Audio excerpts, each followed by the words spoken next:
Hi, everyone. Welcome to Fundraising Reset, What to Do this summer. I'm Laura Safran, and I'll be kicking off our webinar today. What you're about to see is a recording of a webinar that we held on June 17th. Today's webinar is the first in a three-part series. For development teams, summer is the season of organization. It's when we step away from our busy day-to-day and prepare for the year ahead. This summer, a reset is especially important. We need to get focused and organized to prepare for an uncertain future. To kick off our series today, we're going to discuss how to build your new case for support. The next two sessions will focus on organizing your list and creating your engagement plan. Before we get started, a little bit about us. Aperio is a fundraising consulting firm created by a group of fundraisers who believe that nonprofits can do more than survive, but rather they can thrive. We believe that your mission, your donors, and your team all have more potential, and we're here to make it simple to realize that potential. As you'll hear today, our passion is for going beyond great ideas. We know that the challenge is less often what to do, but rather how to get it done among competing priorities. In creating our firm, we listened, we learned, we distilled what works into a clear roadmap that any nonprofit can follow. The building blocks of that roadmap are people, a clear business model, and a culture of philanthropy. We will work alongside our organizations, large and small, to implement this roadmap and unlock new fundraising potential. Here's who you're going to hear from today. Again, I'm Laura Safran, and I'll be presenting with my colleagues, Bianca Durrani and Courtney Forcum. We'll be sharing with you what we've learned from our clients, conversations with nonprofit leaders and fundraisers around the country, and importantly, our on-the-ground work at leading nonprofits earlier in our careers. Those organizations include City Harvest, the Leukemia and Lymphoma Society, the American Red Cross, Villanova University, Oklahoma State University, just to name a few. We've all walked in your shoes, and we're excited to be part of your journey during this unique time. In this session, we're going to cover three topics: how to start, how to build your case, and how to put your case to work. Our presentation will take about 45 minutes to an hour, and then you'll see the question and answer session that we hosted. For now, I'm going to pass it over to Courtney. Hi, everyone. Courtney here. Let's dig in with our first topic, how to start. Often, this is the hardest step. So the first step is to recognize we are not who we are a few months ago. The world is not the same. This is stating the obvious, of course, but it's worth reminding ourselves the crisis we've been facing is not a temporary blip. It's not a quick pause. We are all indefinitely and probably permanently changed. Some of those changes are challenging and others are opportunities, but all of them are big. Number two, your mission is not the same. Your mission was created in a certain context to solve a problem or create an opportunity. And because the context has changed, the role of your mission in the world has changed too. For many of you, what you do and how you do it has changed too. Your donors are not the same. It's important to realize that your donors are people too. They have lived through all the turmoil of this year too, with all of the heartbreak and hope and frustration and breakthroughs. The way they think about the world, your mission, and their role in it is different now. So for all those reasons, you need to rebuild your case for support. Your new case is your first step forward. No matter what your organization does, you have an important role to play in the holistic response to the very complex reality. When you have a clear, compelling case, you make it easy and inspiring for donors to join you in moving your work forward. What's going to be important is to start with a blank page. When we've been in an organization for a while, you know, we all get into routines. We get used to telling our stories in certain ways. Then when something big happens and we have to update our story, we make tweaks around the edges. But the disruption we're facing means we need more than a tweak. We need an entirely fresh perspective. So to start, clear your mind. Pretend you're reinventing your organization from scratch and need to describe it to your first inventor. Hi everyone, Bianca here. As Courtney's been saying, I think getting started is the hardest step. And Courtney, I apologize, I'm just going to mute you quickly so they can see my face. To get myself inspired in writing cases, I usually start by rewatching one of my favorite TED Talks by Simon Sinek, How Great Leaders Inspire Action. Rather than try to summarize it for you, I'm going to let you hear from Simon himself for a few minutes. So let's take a look.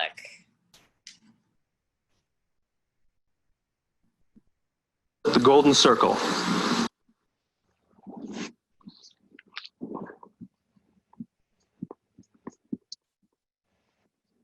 Why, how, what?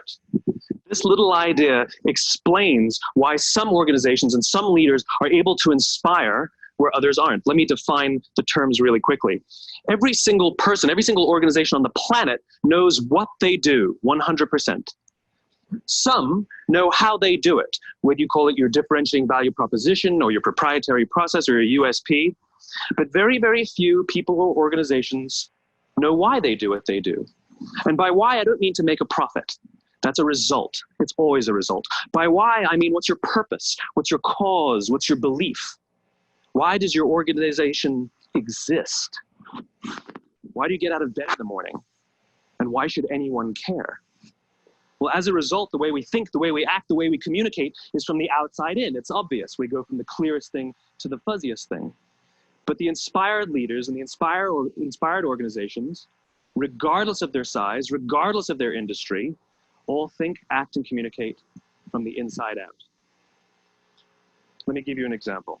I use Apple because they're easy to understand and everybody gets it. If Apple were like everyone else, a marketing message from them might sound like this. We make great computers. They're beautifully designed, simple to use, and user-friendly. Want to buy one? Meh. And that's how most of us communicate. That's how most marketing is done. That's how most sales is done. And that's how most of us communicate interpersonally. We say what we do. We say how we're different or how we better. And we expect some sort of behavior, a purchase, a vote, something like that. Here's our new law firm. We have the best lawyers with the biggest clients. We have, we always perform for our clients, do business with us. Here's our new car. It gets great gas mileage. It has, leather seats. Buy our car. But it's uninspiring. Here's how Apple actually communicates. Everything we do, we believe in challenging the status quo. We believe in thinking differently. The way we challenge the status quo is by making our products beautifully designed, simple to use, and user-friendly. We just happen to make great computers. Want to buy one? Totally different, right? You're ready to buy a computer from me. All I did was reverse the order of the information. What it proves to us is that people don't buy what you do, people buy why you do it. People don't buy what you do, they buy why you do it. This explains why every single person in this room is perfectly comfortable buying a computer from Apple.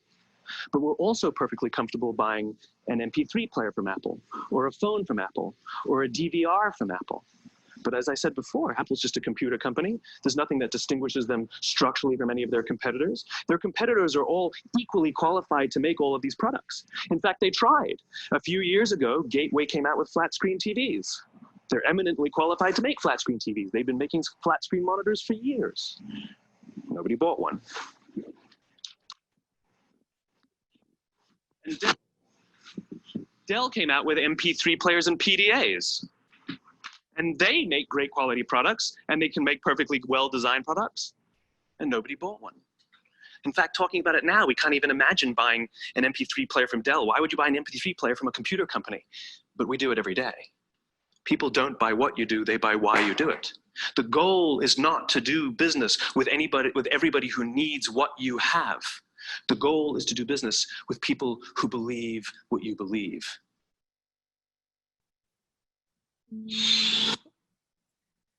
Such a simple image and so powerful. And we here at Aperio, as we work with organizations around the country, believe it's never been more important. People don't buy what you do, they buy why you do it. And in our world, that means people don't give to what you do, they give to why you do it. If we were to watch the rest of the video, you would hear Simon talk about why the why is something that we tend to overlook. It's fuzzy, it's uncomfortable because it's hard to explain. It speaks directly to our gut, not to our rational brain. And it turns out that we as humans only think we make decisions rationally. actually what drives our behavior is decision making on this gut level. And then we rationalize those decisions after the fact with all of the details and facts. And that's why people don't give to what you do, they give to why you do it. What you do simply helps them justify a decision they have already made. So for our case, the most important ingredient isn't clever logic or proof points or data or metrics or even stories. It's your why. And as we have found ourselves and in working with our clients, your why probably isn't what you think that it is. So here's our recommended process for exploring what it actually is. Take out that blank piece of paper that Courtney recommended and write down your answers to the following questions. No jargon, your real answers as if you were having a conversation about it. Why does your organization exist? And then once you see that answer, ask yourself again, but why? And from that answer, why? And so on. If you have a toddler, you have a great experience in this exercise. Eventually, you get to the real answer, and it may surprise you. I always think of my time at the Leukemia and Lymphoma Society, where I spent a lot of time writing case statements and proposals. LLS has 3 branches of work. There's research, patient support, and advocacy. And one of the things that surprised me the longer I was there was that our major donors gave almost exclusively to research. One day I was talking to one of my colleagues about it, and she said, well, Bianca, of course, most of our major donors are people who have been touched by blood cancer. And once blood cancer comes into your life, you will give anything to make it not exist anymore. The why for LLS wasn't a cure for cancer. It was freedom. Freedom from the chains of the disease that kills our loved ones and steals years of our lives and decimates our finances and leaves us with lifelong secondary health effects. The cure is how we get to that freedom. But the gut craving that was motivating giving and motivating loyalty and motivating really transformational investment in the work of the organization was that freedom. People don't give to what you do. They give to why you do it. It is always important to start with why in every case and in every conversation in fundraising. But these days, it's gone from a pretty important to have to an absolute essential. And I'm going to show you 2 examples of what I mean. So put yourself back in March, right after we all started isolating, when our hair didn't have, 3-inch roots, and we were still really isolated and scared and confused and, really reeling with the disruption to our lives. This is an email that I got from United, from the new CEO. Dear Bianca, when it was announced in 2019 that I'd be taking on the role of CEO, no one knew that our world was going to change so considerably. But my vision for our airline remains the same, that we'll be able to offer the best customer experience, the most innovative technology, and the most exciting destinations of any airline in the world. Now, what did you notice about this paragraph? Let me tell you some of the things I noticed. The first thing I noticed is that his vision is a list. Never in the history of mankind has there been a compelling vision that is a list. A vision is one overarching, gut-reaching purpose that drives us, that gets us out of bed in the morning. Second, his so-called vision is not a why, it's a how. And that's why it doesn't speak to me at all. And it especially doesn't speak to quarantine Bianca, who is not thinking about exciting destinations and innovative technology, but the risks to my health and my family and my friends and my city and my clients and my business. Because there's no connection between his vision and what's happening in the world, this email sounds like it was written by somebody who just got here from the moon. I have no reason to keep reading, never mind to keep buying airplane tickets with this airline. By contrast, here's another example that shows just how powerful a clear why can be. This is an email sent a couple weeks ago by the CEO of the New York Stem Cell Foundation. It begins with a reaction to what's going on in our country and the inequities that it has revealed. And then she says, I am so saddened and angered by these murders, and it pains me greatly to know that members of our staff and community regularly deal with various forms of discrimination. Our mission at the New York Stem Cell Foundation is to improve human life, and we do not believe that our responsibility to do so is limited to the important work we do in our laboratory. We also improve human lives in the way that we live our own lives and the way we operate as an organization. What you see here is a leader who knows her why and her organization's why and infuses everything she does with that purpose. That's why it doesn't matter that she's not talking about stem cell research right now. The organization's why is bigger than what they do. It's a vision that resonates on a deeply personal, visceral level, and therefore it helps them authentically respond to what's happening beyond the four walls of their lab. And what these two examples illustrate is that if you don't find your why immediately, like today, every email you send, every conversation you send, every ask you or make is going to sound like you're the one who just got here from the moon. So one reason for that disconnect is that our playbook for fundraising through a crisis doesn't work right now. So normally a disaster itself is short. There's a hurricane, say. It's one day, and we know very clearly, okay, the disaster phase is done, and now we're in response and recovery. And we know what to do as fundraisers.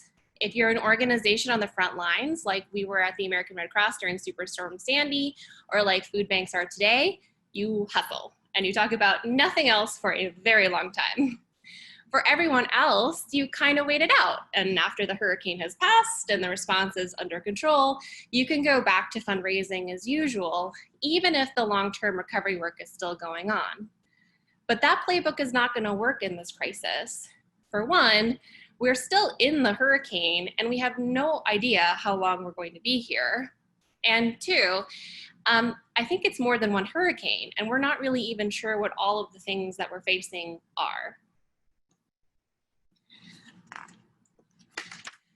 So the second reason that you have to find your why to be relevant right now is that living through the past few months has brought everybody's personal whys very close to the surface.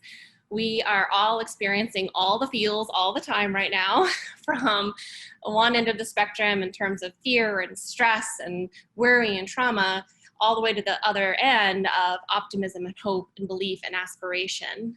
And because this disaster is not a blip, but a lasting reality, you must rediscover your why. And then, because everybody is so aware of their own why, you have to then connect it to what is happening in your community and to what is driving them at that very visceral level that we've been talking about. So if you take nothing away from this presentation today, take this.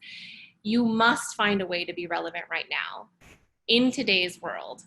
If you don't find a way to connect with what's going on right now, your organization is going to be facing existential risks in the very near future. This is going to be our fundraising context for a very long time. No matter what your mission, you have something to offer that matters right now, and that speaks to the many myriad needs and hopes that we're experiencing as a country. So I'll turn it over to Courtney to start getting practical on how we build our case.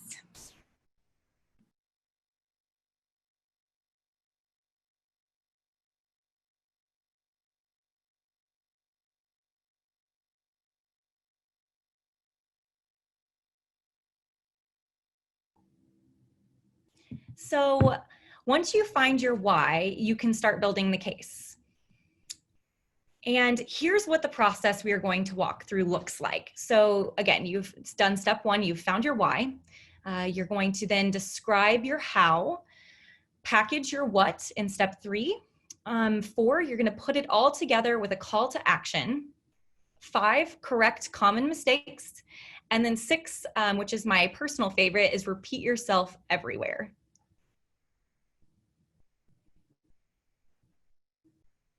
And as you can see from this process, building a case for support that is relevant today doesn't involve creating all new programs or changing your mission. We are simply just going to look at your mission and work through a different lens. So when COVID-19 first started spreading, having a relevant case meant having some sort of emergency response.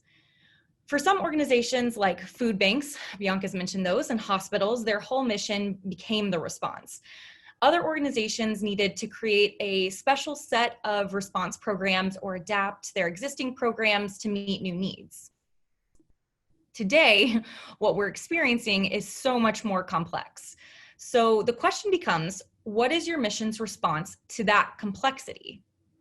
To be relevant, you don't have to respond to everything we are facing, but you have to respond to something.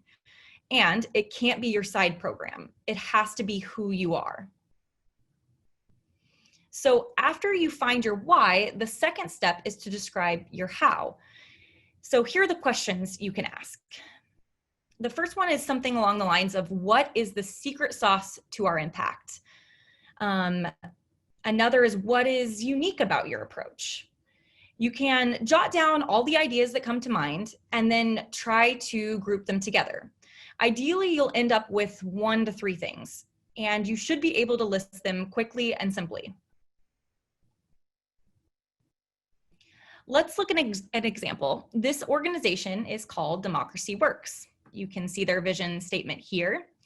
Our vision, as they say, our vision is straightforward. Make voting a simple, seamless experience for all Americans so that no one misses an election. Highlighted in yellow here, you can see their why, to change the status quo. Democracy Works is a nonpartisan, nonprofit organization dedicated to changing the status quo. How they do it is right on their homepage. You can see here, they serve voters, they power elections, and they build a better democracy. What's great about these phrases is that they are clear, so they mean something to me right off the bat, but they also leave me a little curious, and I do want to know more. So after we describe our how, we can get to the part we are usually the best at, which is talking about our what. So here are some of the questions to ask in that circumstance. What are some of the main areas of your work? And also, what do you do? What you'll notice is we didn't ask for a comprehensive list of every single one of your programs. In fact, we didn't ask about your programs at all. We asked about what you do. And when you do this exercise, force yourself to skip the jargon and the fancy program name, use words that anyone could understand. There's no definitions required. And then what you'll do is you'll bucket your programs by impact or type of work. You should end up with around 3 to 5 categories. So if we're sticking with the Democracy Works example, I've highlighted here in yellow their list of what they do. As you can see, it says tools for voters, data for elections, support for election officials. Each of these categories, of course, encompasses programs and initiatives, but that's not the first thing I need to know. So to understand what the organization does, I need to understand these 3 buckets. So from there, if I'm curious, I can read on about that part that interests me.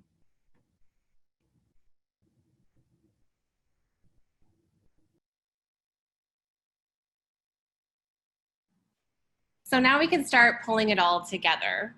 We'll use Simon's golden circle as our guide and then layer in the call to action that we want to inspire. So far, what we've been doing is assembling ingredients. So we can now drop them into this chart as a cheat sheet for when we start writing the pieces and talking points. We'll have 1 why, up to 3 hows, and 5 whats. And then what we'll add on is this call to action that I mentioned, and if needed, a couple of proof points to have in our back pocket. I'm going to tell you an example involving a client that we've been working with, which is MakeAWish of America. So when you think of MakeAWish, your first thought probably isn't front lines of the COVID crisis response. And neither did we. And at first, it seemed like the right thing to do for MakeAWish was to wait out the lockdown, and then keep full steam ahead with the plan for the year, which was a 40th anniversary filled with lots of campaigns and activities. Then the stories started flooding in. Wish kids were so disappointed that their wishes had to be postponed due to travel restrictions. Families already on the brink from the health and financial and psychological, you name it, strains on families with critically ill children started sharing what they were experiencing with the added pressures of isolation. MakeAWish grants children or wishes to children with critical illnesses, and these wishes are more than moments. They're life-changing experiences that replace fear with hope. Children wait anxiously for their wishes, and as any of you who have been around young children recently know, every single day of waiting is too long for these kids. So from these stories, MakeAWish started hearing its why in this moment, which is that hope is essential. What you see here is a case statement put together to tell the MakeAWish story through this new lens, through the lens of the world that we are living in. This is not an extra funding opportunity. This is their case for support today. When you see what they're doing here in teal, you'll see solutions. These are their forward-looking plans. They're not waiting for COVID to end to get back to business. They're bringing their mission to the world today and being part of the holistic response to this really complex crisis. They're bringing experiences of hope and joy to waiting wish kids who are isolated and vulnerable. They're preparing now to quickly grant all the wishes that have been waiting due to COVID-19 delays. And they're innovating rapidly to grant wishes in new ways now and into the future.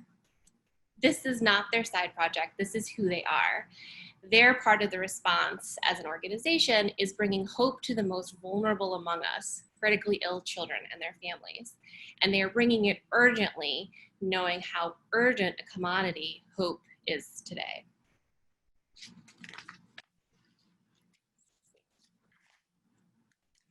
Lastly, here's the call to action. Your gift today will help make every wish come true. Together, we can continue to be a light of hope throughout this time of crisis and beyond. Bring hope for today and tomorrow. Donate now.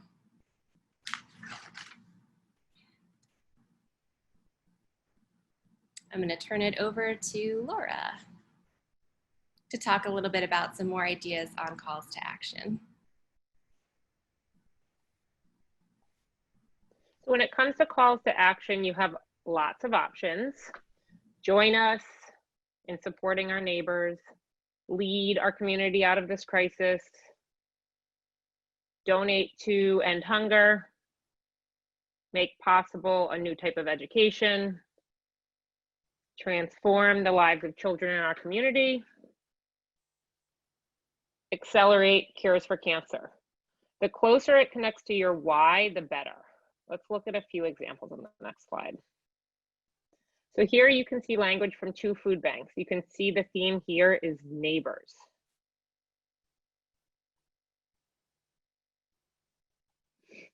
Feeding America, which is the umbrella organization for food banks, is using more transformational language. End hunger today. What's great about end hunger is that it's very specifically meaningful, but it can also mean a lot of different things.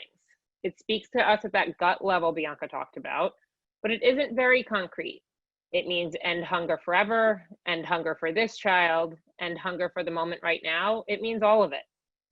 We all have felt hungry before, even if we haven't experienced food insecurity. We know what it means to want to end hunger. St. Jude is famous for its clear call to action: end childhood cancer. Notice the language. They don't say cure, they don't say pediatric.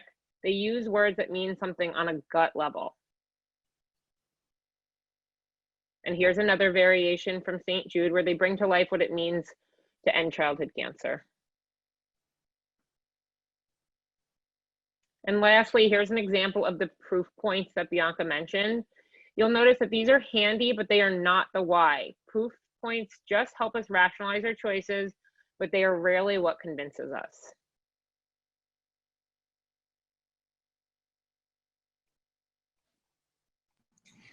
So what we've gone through now is the why, how, what. Laura gave us some great examples of call to action and an example of how you can drop in some proof points like St. Jude to back up your content. So now it's time to put it all together into a paragraph or two that will serve as your boilerplate and look back and say, okay, where are we? I usually recommend that the first time you write this out, you write kind of free form and then write it again and again. And as you write this out a couple of times, you'll start creating a boilerplate that is really clear and really compelling and really exciting. And only then, after you have some thoughts on paper, do you want to go back and make sure that you're avoiding some common mistakes. So here are the 3 common areas of mistakes that we see when we're reading case statements. So the most important one is that it's all about you and not about the donor and the people you serve. That your case is telling the story of a sinking ship and asking donors to contribute to it. And third, well, it's boring. So we'll dig into each of these a little bit more. So in terms of about you, a case statement that is very organization-centric tells every part of the story from the point of view of the organization. And it uses language like, we're X dollars away from our goal for the year. We are so close to the end of our fiscal year. Your support will help us too. And what you see here is that everything is about the organization itself. And it's really hard for me to feel inspired about your fiscal year or your budget or your work. What I really care about is who you're serving and how I as a donor can connect directly with those people that you are serving. So great case statements tell the story from the point of view of the community, and that's your donors, your volunteers, the people you serve, your board members, your staff, really kind of everybody holistically as people.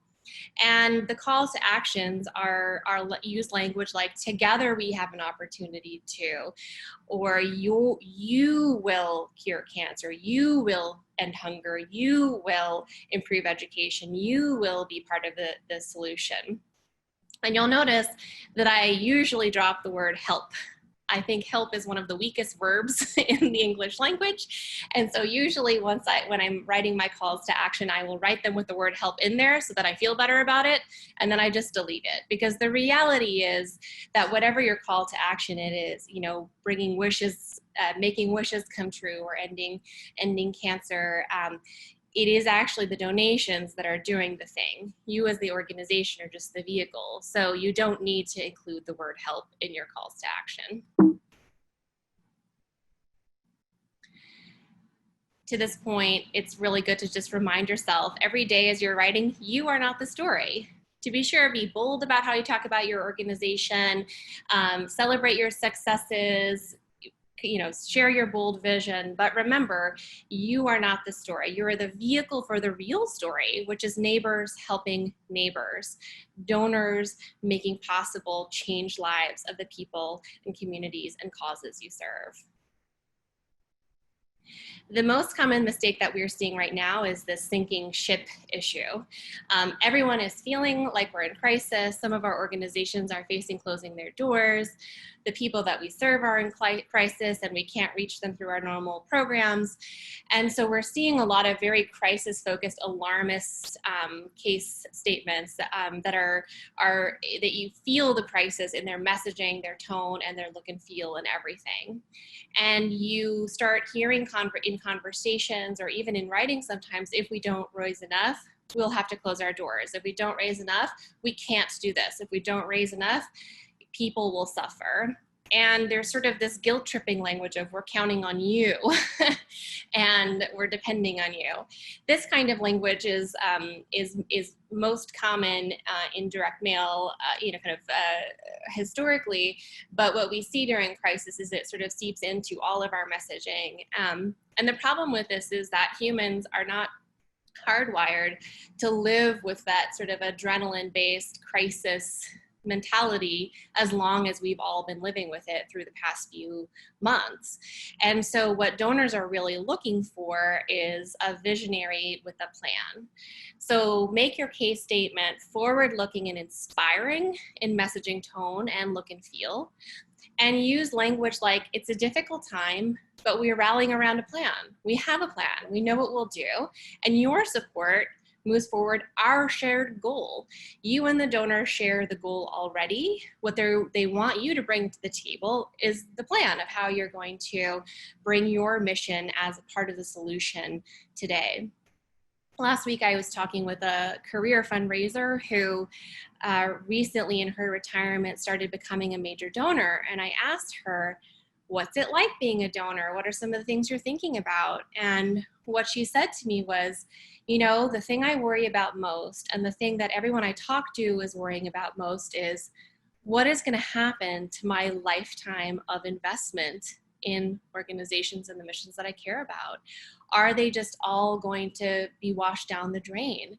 And so now whenever I make a donation, I'm looking for an organization that's going to survive, an organization that's going to do something, the organization with a vision and a plan that is going to put my money to work, not to rescue itself, but to move forward the missions that we care about. Again, few donors give to save organizations. Many donors give to invest in something that lasts. All right, so let's talk about this one. A lot of case statements that we read, particularly if they've been refined over years and years and years of tweaking and iterations, end up being kind of boring if you don't already know the organization and everything about the programming. And what you see is this just facts, facts, facts. Everywhere you look, there's more facts, more stats, more data, more proof points. And often those facts are communicated with jargon and acronyms and fancy branded names for programs. So a lot of organizations, for example, where we saw with Democracy Works, what we do, instead of being 3 clear drop downs that are in human language and things that we already intuitively know what they are, they'll be like the branded names of all the different programs. So for that to mean something to you, you actually have to already have studied the program. And they have lots of adjectives and verbs, words that kind of clutter up sentences and kind of compensate for, maybe a lack of substance that's really inspiring. A compelling case statement is stories, stories, stories. The language is clear and intuitive. You know right off the bat what it means. And if we're going to get really nerdy, it has great verbs. Anytime you see yourself starting to use words like so, very, extremely, those kind of modifiers, or exceptional, inspire, all these these hyperbolic words that we tend to cram into case statements, really what you're clamoring for is a better verb. So if you're feeling nerdy, you can sit with that for a minute. But really, at the end of the day, what we're aiming for is not to make the donor learn everything about our organization before they can care. We want to make it really simple to be inspired. I worked with a fundraiser last year who used to call her donors anytime she sent them a report or an article and say to them, well, what did you think about what I sent? What's the part of our science that most inspires you? Did you have a chance to read it? And, we heard feedback from the donors later that they felt like it was like a pop quiz and really they were giving because they wanted this disease to be cured, because they didn't want their children to have it. They didn't want their grandchildren to have it. And so really going back to that why, make sure anything that you're sending or anything you're talking about really starts with the heart of the issue, and let the donor guide you to where they want more details and facts and figures and descriptions of your program.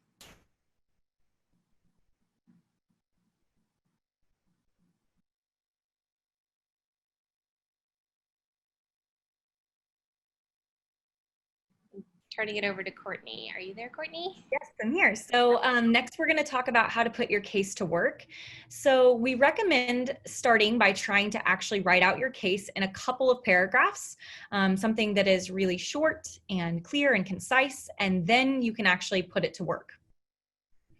So as I mentioned, I love this step the most because I think it's the most important right now, which is repeating yourself everywhere. It may feel silly at first, but the key is to making your case be actually heard is to repeat yourself all the time. Repetition and consistency in your message is a best practice in donor communications and marketing. And during a noisy and chaotic time like we're living through right now, it's the only way to really truly cut through the clutter. So use the exact same language across communications, which would include something like proposals, including custom proposals and general appeals. It might look like conversations with donors and volunteers, and also public messaging, such as emails, your website, social media, ads, all of the above. So here's a snapshot of the toolkit that MakeAWish created for teams to use nationwide. As you can see, if you look at it closely, it includes a one-pager, a case statement. It has letter templates, postcards, buck slips. There's some website content. You'll see a few social media posts or social media ads, and so much more.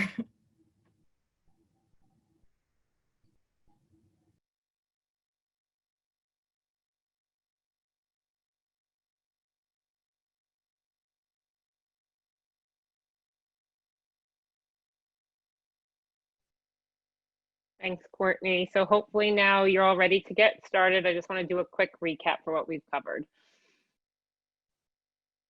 Start with finding your why. Then you're going to describe your how, package up your what, and then you're going to pull it all together with a call to action.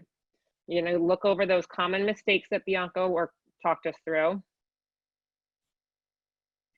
And then repeat, repeat, repeat yourself everywhere. The bottom line is making your case for support plan.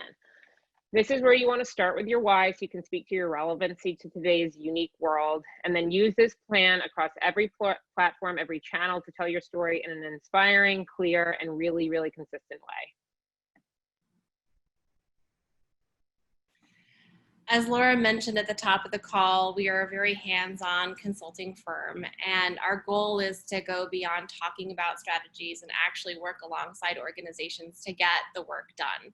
So here are 3 ways that we can support your efforts to build your new case, and we'll include all of the details in the follow-up email following this webinar.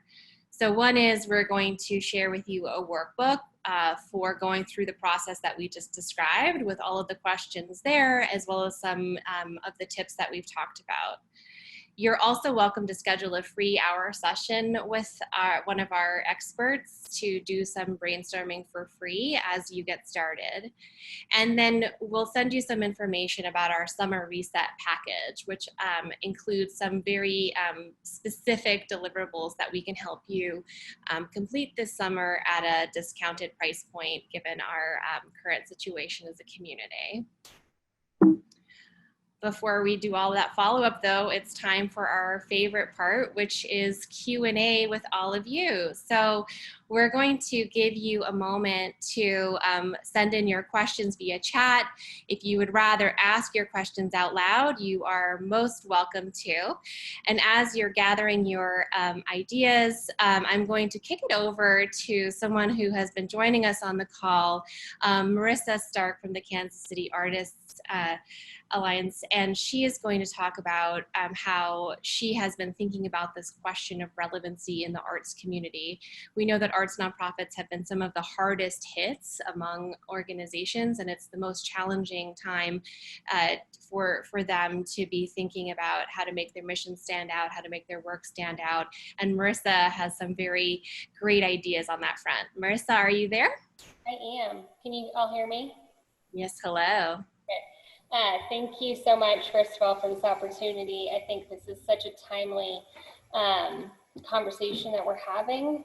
So I'm so grateful when I saw this come through my email.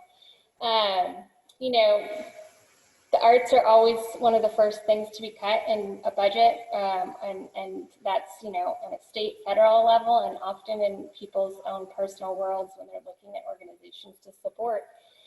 And so we consistently are looking at how can we stay relevant in these conversations, how can we be meaningful in our mission to support. And I think part of the thing that we always come back to is, you know, elevating artists at every level, and how do those artists' missions and creative practice go back into the community and support the people who are in crisis.